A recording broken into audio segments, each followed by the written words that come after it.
The difficulty is not packing these pieces into the frame, it is figuring out the sequence of moves required in order to pack all the pieces into the frame. Thank you to Yvonne the Puzzle Guy for making us this video. It is called Mondrian's Mess, and it is a medium level difficulty. Start off by taking this piece and placing it in the top left hand corner. Add on another piece. You can take this piece, placing it here.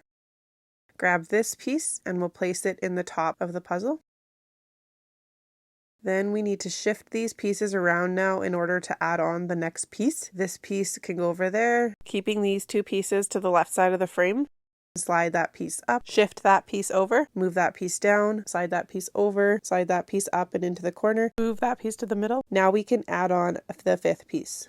And we just have to find a spot for the sixth piece, but we still have to shift these pieces around a little bit. Take this piece and move it down. That piece can slide over, and it looks like we should be able to fit this piece here, but we still have to shift a few more pieces around. Move this piece over to the right, slide this piece down. This piece can go over to the right, then this piece can go up.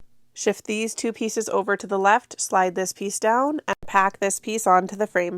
If you'd like to get the Mondrian's Mess puzzle, go check it out at puzzlemaster.ca.